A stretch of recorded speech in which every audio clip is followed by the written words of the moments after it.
여러분 반갑습니다. 김덕기입니다. 자, 이번 시간에는요, 5단원 조직 구조와 조직의 유형 강의 진행하겠습니다. 진짜 사업 초기에 사업을 시작했어요. 시작해서 여러분 다 알다시피 지금 초기라 아주 뭐 준비할 게 엄청나게 많습니다. 그래서 지금 불철주야 노력하고 있습니다.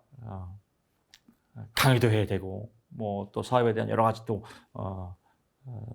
결정과 준비도 해야 되고 힘들지만 책임성 여러분의 합격을 위해서 제가 최선을 다하겠습니다. 여러분의 댓글이 저에게는 지금 가장 힘이 되고 가장 응원이 되고 가장 기도가 됩니다. 우리 김사복 카페 댓글 좀 많이 달아주세요. 전 댓글을 볼 때마다 힘이 뿜뿜 올라오거든요. 그래서 이 자리를 빌어서 좀 여러분 부탁드립니다. 댓글 좀 많이 달아주시고 댓글에 교수님 감 잡았어요. 합격할 것 같아요. 자신감 뿜뿜 막 이런 걸 좀 많이 올려주십시오. 그런 분들 올려주는 분들 100% 합격입니다. 그걸 믿습니다. 믿음 천국, 믿음 합격. 자, 조직의 구조 갑니다. 조직의 구조 잘 해야겠죠. 그래서 조직의 구조가 4가지니까 이거 시험 문제 만들기 좋죠. 다음 중 공식 조직의 구조적 요인의 4가지가 아닌 것은 분업해야죠. 조직 구조가 있어야죠. 또 조직이 있으면 통제도 해야죠. 또 계층적 기능적인 과정 유계 질서가 있어야죠. 그래서 분업 계층적이고 기능적인 과정 이걸 유계 질서가 합니다. 구조 통제의 범위 5번 떡볶이 하면 떡볶이가 답이겠죠. 나머지 세세한 건 볼 거 없고요. 4개짜리 시험 문제 만들기 좋으니까 잡아주시고요. 조직의 인간적 요인, 인간적으로 잘 해야겠죠.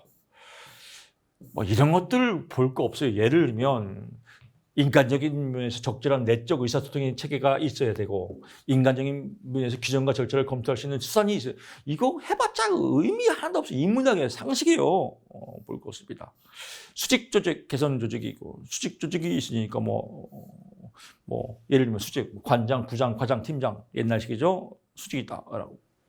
조직의 부문화 방법 여기에서 시험 문제 한 문제 반드시 나옵니다. 그래서 부문화 방법에서는 수기준 부문화가 있고요. 시간 기준 부문화가 있고 지리적 영역 기준 부문화가 있다 쭉 나오는데 수기준 부문화 나오면 마찬가지로 찌찌봉 시켜야 돼요.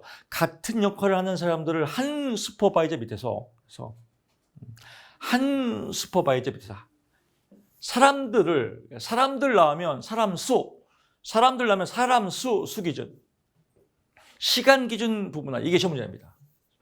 이건 기출에 나왔던 문제입니다. 자주 업무 시간을 2교대 3교대 2교대 3교대 시간이죠. 시간을 나누는 거니까. 그래서 2교대 3교대 나오면 시간 기준 부분하다. 시험 문제 이렇게 나옵니다. 예를 들면 업무 시간을 2교대 3교대 이렇게 나오는 것을 수 기준 부분하라고 한다. 이렇게 나옵니다. 그러면 땡! 수 기준 부분화가 아니라 시간 기준 부분하다. 이게 실제 시험 문제입니다.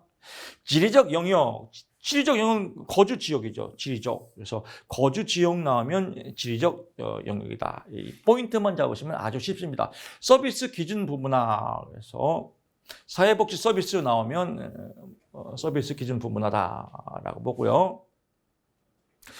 접근성과 관련이 되어 있는 것으로 접근성이라는 말이 나오면 서비스 접근 통로 기준 부분화라고 해서 포인트점. 기능 부분화라고 나오면 직무상 적성에 맞는 적성은 능력이에요. 능력에 맞는 능력은 기능이에요. 그래서 적성 그 용어만 알면 쉬워요. 용어만 알면 공부가 쉬워요. 용어를 모르니까 어렵죠. 적성은 뭐예요? 능력이다. 능력은 뭐예요? 기능이죠. 그래서 적성이라는 말이 나면 기능 수준 부분하다. 끝. 고객 기준 부문화는 노인, 아동, 장애인과 같이 클라이언트의 종류와 문제에 따른 부문화 방법으로 그래서 노인, 아동, 장애인 나오면 고객 기준 부문화다라고 포인트 잡으시면 될 것 같습니다. 공부 재밌죠? 그렇습니다. 다 공부하면 공부가 어렵지만 이거 시험에 나오는 거 여러분들 공부 요령을 모르면요. 하루 종일 외워도 이거 헷갈리기도 하고 또 잠만 자면 또 다 까먹어요. 근데 포인트, 오케이. 사람들, 같은 역할을 하는 사람들을 한 슈퍼바이저에게서 이게 더 편하겠네요.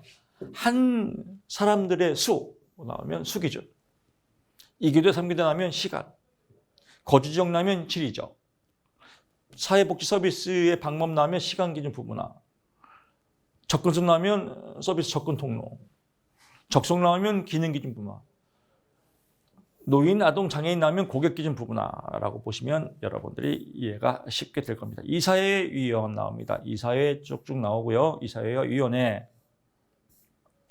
위원회가 어쩌고 저쩌고 나오는데 이사회와 위원회의 차이 이것만 보시면 정리가 깔끔하게 됩니다. 이사회에는 행정책임자 참석이 없이 이사들 모임이죠. 행정책임 참석 없이 회의를 이사끼리만 모이는 거예요. 행정책임자가 참석이 없다. 위원회 구성원 수보다 이사회가 적다. 이사끼리 모이니까요. 이사회에서는 서비스 이용자가 참여하는 경우가 드물다. 이사회에서는 이사들만 모이니까. 이사회는 정책을 결정하고 이사회는 정책을 결정하고 위원회는 정책을 건의하는 역할을 한다. 위원회에서 건의하고 결정은 이사들이 모여서 하겠죠. 그래서 요 내용만 알면 시험 문제 맞출 수 있다. 아주 쉽죠. 넘어갑니다. 2절 조직의 유형. 그래서 권력 형태, 복종 관계에 나옵니다. 그래서 권력 형태는 권력이죠. 권력에 나오는 거다. 근데 H온이 이런 걸 외우니까 미쳐버려요. 외우지 말라게도 외워요. 적어놓고. H온이는 패치에서 시험이 안 나와요. 안 나오는 걸 뭐하러 외우려고요. 차라리 HOT를 외우세요. HOT. 시험에 안 나와요. 다만 나오는 건 이겁니다. 강제적 권력이 있고 소외적 관여가 있다. 이럴 때는 교도소, 정신병원 이런 데는 강제로 하는 거죠. 소외됐죠. 이런 거죠. 공리조직, 산업조직, 보상적 권력, 타산적 관여, 이해타산, 공리적 산업조직이다. 규범적 권력, 도덕적 관여, 종교조직이에요. 종교조직, 사회복지, 학교조직. 그래서 사회복지가 나오니까 우리는 뭐예요? 규범적 권력과 도덕적 관여다라고 보시면 될 것 같습니다.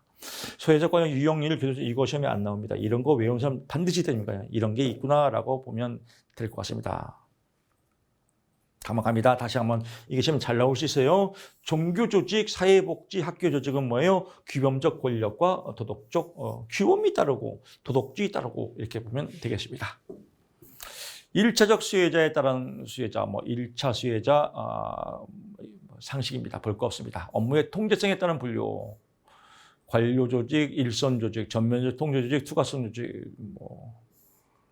관료조직 그냥 관료예요. 공식적 조직. 그래서 관료조직은 공식적 조직이다. 이런 건 인문학 시험 문제입니다. 공부 안 해도 맞춰요. 관료조직은 비공식 조직과 이렇게 나옵니다. 웃기지 마라. 관료조직은 공식 조직이다. 일선 조직은 일성이었죠. 주도적으로. 전면적 통제는 전면적 통제하겠죠. 어렵잖아요. 투과성 조직. 투과성 조직은 조직의 구성원의 임의적 참여하며 개인의 가정과 사적인 생활을 침해하지 않고 투과, 여과, 통과한다 이겁니다. 그래서 임의적으로 참여하고 개인의 가정과 사적인 생활을 침해하지 않고 라고 나오면 투과성 조직이다라고 하나 포인트 잡으시면 될 것 같습니다. 클라이언트의 상태, 정상과 비정상 쭉 나옵니다. 하전필더라고 나오는 하전필더 나오는 이거 시험에 이런 거 나오면 지가 다 써 있어요. 사람 이름만 안 외워도 3개월 먹고 들어가요. 지금까지 1년 동안 사람 이름 외운 사람도 있다니까요. 사자성어로 뭐죠? Get ready. 그렇습니다. 인간 유지기술, 인간 변화기술 볼 거 없습니다. 자, 6단원 갑니다. 사회복지 조직의 환경과 문화, 일반 환경과 과업 환경에 있다. 이건 시험에 잘 나옵니다. 일반 환경의 개념에서 나오는 게 있습니다. 정치, 경제, 사회, 문화. 일반 환경의 개념은 정치, 경제, 사회, 문화. 이건 우리 학교 다닐 때 나왔죠. 그래서 정치, 경제, 사회, 문화와 법, 기술. 그래서 정치, 경제, 사회, 문화, 법, 기술에 해당되면 일반 환경이다. 나머지는 과학 환경이겠죠. 라고 보시면 될 것 같습니다. 주로 과학 환경에서는 이 조직이 자원과 서비스를 자원과 서비스를 교환하고 상호작용, 즉 교환과 상호작용의 형태가 일어나면 과학 환경입니다. 이게 포인트입니다. 일반 환경 갈게요. 일반 환경. 경제적 요건. 정치, 경제, 사회, 문화, 법, 경제죠. 경제적 요건. 이게 돈과 관련되어 있다. 그래서 뭐 경제 성장률, 뭐 또 이런 거, 뭐 재정 이런 말 나오면 경제적 요건이다. 사회 인구학적 조건 나옵니다라고 하면 뭐 인구 장기적인 서비스의 수요 변동과 예측에 영향을 준다고 하는데 그냥 뭐 연령별 이런 거, 연령별 인구죠.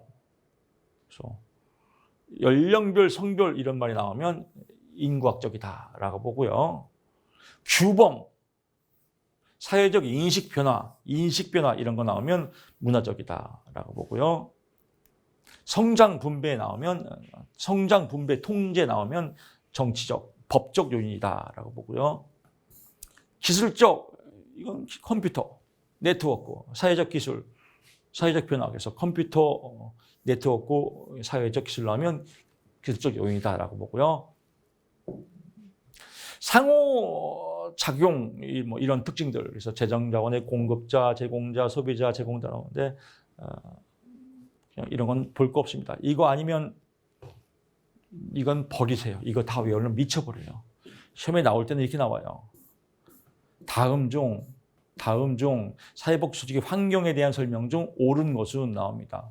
그래서 경제적 요건, 재정, 사회적 욕구, 연령별, 문화적 욕구, 인식 변화, 정치적 욕구, 통제 이렇게 나옵니다. 모두 답이 옳은 말입니다. 기출에 나옵니다. 예, 버리시고요. 버리면 좋지 않습니까? 버리는데 또 외우는 사람이 있습니다. 미쳐버려요. 버릴 건 과감하게 버리고요. 조직 환경이론 갑니다. 상황이론 갑니다. 앞에 설명드렸죠? 상황이론 뭐요? 상황, 전체적인 상황이다. 환경을 중요시한다. 개방 체계다라고 보고요. 조직군 생태, 조직군이에요.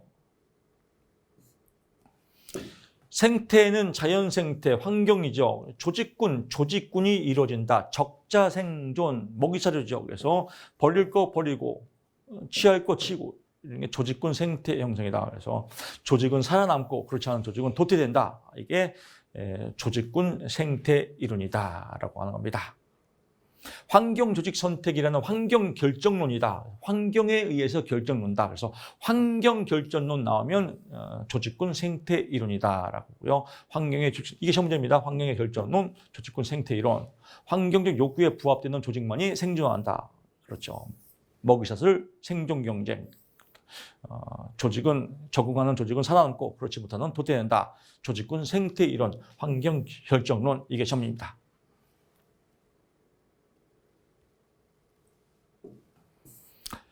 신제도 이론, 제도 이론이라고 나오기도 하고요. 신제도 이론이라고도 나오기도 합니다. 조직과 제도니까요. 조직의 규범과 조직을 둘러싼 제도적 환경이 조직에. 그러니까 조직 나오면 무조건 답이 제도예요, 제도. 조직은 제도가 있다. 그래서 규범적 조직 나오면 신제도 이론 또는 제도 이론이라고 보시면 될 것 같고요. 자. 물론 뭐 제도적 환경은 사회적 규범, 제도니까요. 가치, 문화적 규칙 등을 중요성을 강조한다. 당연하겠죠. 정치경제 이론입니다. 정치경제 이론. 정치적으로 돈을 받아내자. 경제적으로 돈을 받아내자. 돈이 있어야 서비스를 한다. 이게 정치경제 이론이에요. 간단하게 설명하면. 그래서 국가에서 보조금을 받자. 국가에서 경제적 도움을 받자. 그래서 국가에서 도움을 받자. 그래서 다른 말로 뭐라고 그래요? 자원 의존 이론이다. 그래서 자원을 의존한다. 어디에? 국가 정부에. 그래서 정치 경제 이론, 자원 의존 이론이라고 한다. 보다 폭넓은 개방 체계의 관점에서 조직을 이해하는 것으로 이 이론 상황 이론과 마찬가지로 환경적 요인들에 대한 영향을 중요시한다라고 하는데 뭐 다 그 말이 그 말이에요. 근데 돈을 받아내려면 요구를 해야죠. 열려 있어야죠. 개방체계죠.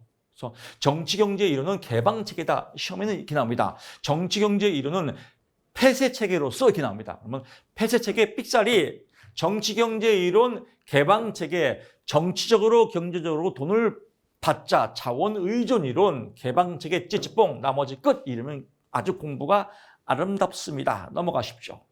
자, 이어갑니다. 사회복지 조직의 환경관리 전략입니다. 그래서 사회복지 조직은 외부 환경에 취약하여 환경관리에 종속될 수 있는 그 취약성을 극복하고 사회복지 조직의 효과성을 발휘해서 환경관리 전략을 수립하지만 사회복지 조직은 기본적으로 효과성과 효율성을 평가하기가 어렵다. 왜? 개인차가 있고 조직차가 있고 그래서 평가 시스템은 객관화되지 않았다. 표준화되지 않았다. 객관화, 표준화되려면 뭐예요? 강제가 들어가야 돼. 강제적으로. 그래서 사회복지 조직은 강제적으로 할 수가 없다라고 보시면 될 것 같습니다. 환경관리 전략합니다. 권위주의 관련. 이게 시험 문제입니다. 정부와 같은 조직이 갖는 전략으로서 정부 권위적이죠. 그래서 정부 같은 조직 나오면 권위주의 전략이다. 경쟁적 조직, 경쟁하는 거죠. 협동적 전략, 협동하는 거죠. 그래서 이런 것들 인문학 시험 문제니까요. 뭐 크게 볼 거 없습니다. 방해 전략. 경쟁적 위치에 있는 다른 조직의 활동을 방해하거나 세력이 약화된 이건 이제 뭐 사회복지 조직의 가장 최후의 사용적인 전략이지만 경쟁적 위치에 있는 다른 조직의 활동을 방해하거나 조직이 뭐 조직 활동을 방해하고 생각 갑자기 조폭이 생각나네요. 하여튼 뭐 방해하는 겁니다. 서로 경쟁하면서 이기려고. 간단하죠. 사회복 조직의 의존 권력 강화 쭉 나옵니다. 상식입니다. 볼 거 없습니다. 자, 7단은 갑니다. 서비스의 질 관리, 위험 관리. 서비스 질 좋아야 됩니다. 그래서 서비스의 본질적인 속성, 문제점 뭐 볼 거 없습니다. 서비스 질의 정의. 그래서 이게 시험 문제죠. 서비스의 질의 정의와 특성 중 5가지의 서비스 질 구성 차원이 있다. 그래서 신뢰성, 확신성, 유용성, 공감성, 즉흥성. 읽어보면 다 아는 내용이지만요. 읽을 필요도 없어요. 뭐 신뢰성, 확신성이 있어야 유용성이 있어야 되고요. 공감성. 유용성은 보여야 되는 거니까요. 즉흥성이 있어야 된다. 아닌 게 답이겠죠. 그래서 이렇게 흐름만 파악하시고요. 서비스의 질 기준 총체적 품질 관리, TOM 우리 설명드렸죠. 고객 만족도 끝 갑니다. 나머지 볼 거 없고요. 넘어갑니다.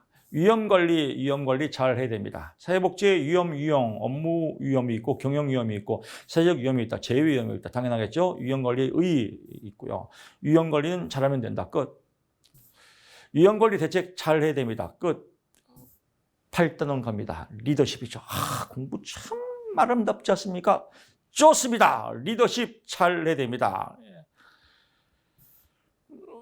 뭐 쿤츠와 오도넬 오도넬 하니까 또 오돌뼈가 먹고 싶네요. 필요 없습니다. 리더십의 이론, 이게 시험 문제입니다. 특성 이론이라고도 하고요. 자질 이론이라고 한다. 즉 특성, 능력은 타고났다. 그래서 특성 이론은 리더들은 특성은 타고났다 이겁니다. 그래서 특성 이론은 예를 들면 뭐 환경을 중요시한다 이렇게 나옵니다. 환경을 중요시하는 게 유전적 요인을 중요시합니다. 어떤 사람들의 특징들은 타고났다 이겁니다. 그래서 환경보다는 유전을 중요시한 게 뭐예요? 특성 이론이다라고 보시면 됩니다. 그래서 특성, 특질 나오면 답이다라고 보면 되겠습니다. 이런 것들을 여러분들을 공부하니까 어려워요.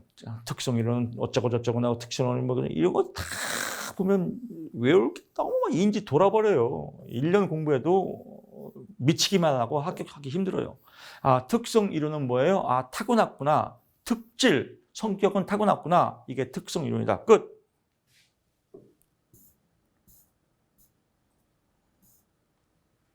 행동 이론 갑니다. 행동은 잘 해야겠죠. 그래서 행동 이론 보면 될 것 같고요. 관리 격자 이론, 블레이크와 머튼 이거 시험에 잘 나오죠. 여러분 뭐 제가 기출해서 설명을 드렸지만 이거 시험에 꼭 나옵니다. 관리 격자 뭐 저는 생산이면 일이면 일. 인간에 대한, 일과 인간에 대한 모형이죠. 그래서 9단위로 나왔죠. 그래서 일만 열심히 한다. 인간관계 일만 열심히 한다. 일 중독. 과업형이죠. 일은 별로 안 해요. 인간관계만 중요시한다. 인간관계만 중요시 컨트리 클럽형이다. 인간에 대한 낮고 일도 안 해. 무기력형이다. 인간관계도 높고 일도 높다. 그래서 T명이다. 그래서 T명이 가장 이상적이다. 시험에 이렇게 나옵니다. 관리격제 모형에서는 중두형이 가장 이상적이다. 웃기지 마라. 중두형이 아니라 T명이다. 그래서 9.9라고 표시하죠. 그래서 또 시험 문제 한 문제 맞췄습니다. 아주 재밌죠? 상황이론가입니다. 피들러. 피 튀게 나오네요. 피가 나오는 사람 피들러. 그래서 피들러의 상황 적합 이론 이것도 시험에 나옵니다. 그래서 피들러는 몇 가지 상황이다? 8가지 상황이다. 8가지 상황 다 외울 거 없습니다. 8가지 상황으로 시험 문제 7가지 상황으로 나올 수 있습니다. 7가지 아니다. 8가지 아주 피가 아주 팔팔하게 튀긴다.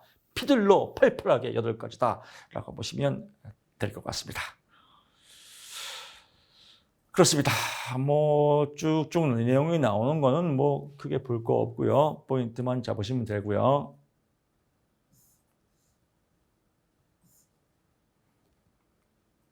넘어갑니다.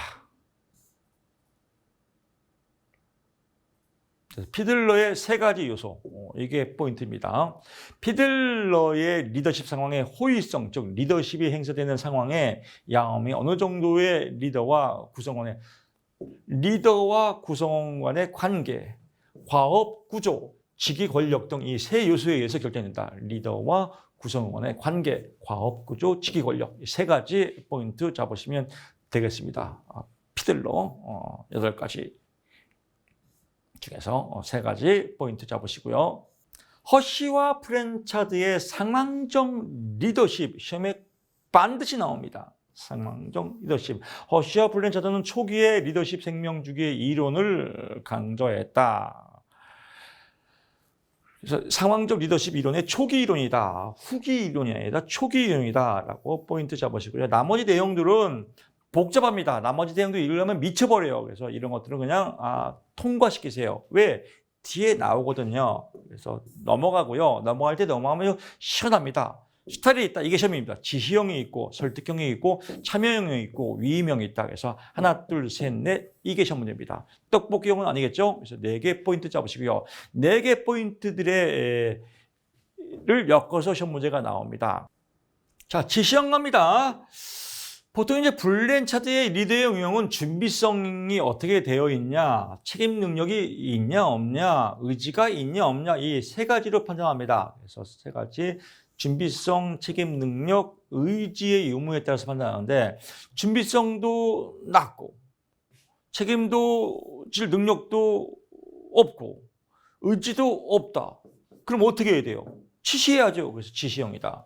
설득형은 준비성이 낮거나 중단이고 또 책임질 능력은 없고 근데 하려는 의지가 있어. 그러면 의지가 있으면 어떻게 해요? 설득해야죠. 그래서 설득형이다. 판명이라고 한다. 참여형은요. 준비성의 정도가 중간인 상황으로서 부하들이 책임질 능력은 있어요. 책임을 지려고 해요. 자발적으로 하려고 하지 않고 가능성이 의지가 적을 때 능력은 책임질 능력은 있는데 의지가 적어. 그러면 참여시켜야겠죠. 참여형이다.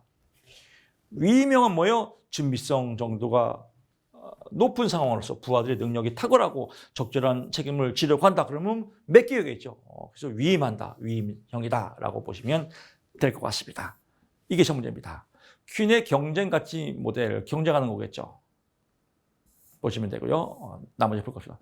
전통적 리더십이다. 전통적 리더십은 뭐예요? 전통적이니까 내부 지향이죠. 시험 문제 이렇게 외부 지향 나옵니다. 외부 지향이 아니라 내부 지향적이다. 안정지향적이다. 전통적 거래적 리더십이다. 라고 보면 될 것입니다. 그래서 업무 할당, 결과 평가, 통제, 그래서 옛날 방식, 명령 하달식, 전통적 리더십. 변혁적 리더십은 뭐예요? 외부 지향이죠. 새로운 비전, 조직 문화, 규범, 창출, 적절한 질을 확보하는데 조직의 변화죠. 변화 나오면 변혁적 리더십, 변화 싫어하면 전통적 리더십, 두 개 비교하는 게 시험 문제입니다. 관리자 유형에 따른 리더십의 수준 나옵니다. 보게 되면요. 최고 관리자, 중간 관리자, 하위 관리자 볼 거 없습니다. 리더십의 유형갑니다. 칼리슬인지 칼라슬인지 알 거 없습니다. 지시적 리더십, 지시하는 겁니다. 참여적 리더십, 자율방법적 리더십 다 했습니다. 인사관리 갑니다. 그렇죠? 그래서 공부 많이 할 필요 없습니다. 포인트만 잡으시면요 아주 쉽게 합격할 수 있습니다. 인사관리 잘 해야겠죠. 그래서 인사관리에 구성 3요소가 있다. 뭐가 있어요? 성과관리, 또 개발관리, 소발관리가 아니라 개발관리죠. 보상관리. 그래서 성과관리, 개발관리, 보상관리 이 세 가지가 인사관리의 3요소다라고 보면 될 것 같습니다. 직무 분석합니다. 직무 분석을 하려면 뭐 직무 분석하는 거죠. 직무 분석 결과는 직무 기술서나 직무 명세서로 종합 정리되어 조직 관리에 필요한 자료를 제공한다. 직무 분석 후에 직무 명세서, 직무 기술 이게 시험 문제입니다. 직무 분석을 한 후에 직무 명세서나 직무 기술 시험 문제 이렇게 나옵니다. 직무 명세서나 직무 기술서를 작성하고 그 다음에 직무 분석을 한다 이렇게 나옵니다. 또 왠지 그럴 듯해요. 천만의 말씀 만만의 꼭가기. 직무 분석을 먼저 한 다음에 이 직무 분석을 바탕으로 직무 명세서와 직무 기술서를 작성한다. 시험 문제 잡으시고요. 직무 기술서는 직무 요건을 만든 겁니다. 직무가 어쩌고 저쩌고 해서 직무 요건을 기술한 거고요. 직무 명세서는 인적 요건이에요. 즉 사람과 관계 있습니다. 사람. 작업자와 관계에 있다. 작업자, 사람과 관계에 있다라고 나오면 직무 명세서. 직무 일과 관련이 있다 나오면 직무 기술서. 이 두 가지만 비교하면 시험 문제 다 맞출 수 있습니다. 그래서 인적 요건은 직무 명세서, 사람명, 이름명라고 보시면 될 것 같고요. 직무 기술서는 직무 요건이다라고 포인트 잡으시면 돼요. 그래서 하나, 둘, 세 개 하면 세 문제 풀었습니다. 너무 쉽고 재밌지 않습니까? 성과 관리, 성과 잘하는 겁니다. 끝. 기준행동은 뭐 업무자들이 기준을 제시하고 시험 문제 나오지 않습니까? 지가 다 써 있어요. 이걸 박스화시켜서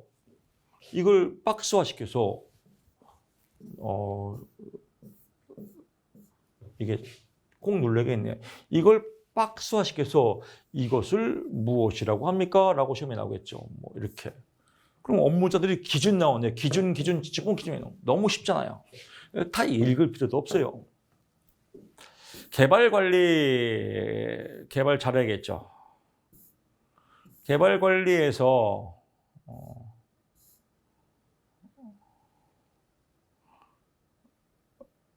하나 알 건 뭐 신디케이트라고 용어가 신디케이트는 분임 토의, 분별 토의 이렇게 해서 뭐 이렇게 분임 토의 파트 나눠 갖고 서로 토의하는 거 이걸 이제 신디케이트라고 한다라고 보시면 될 것 같습니다.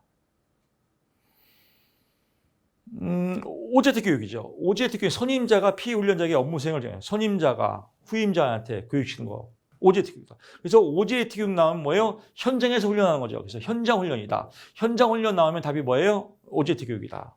오제트 교육은 선임이 후임한테 하는 거죠. 그래서 수직적 조직이다라고 보면 될 것 같습니다.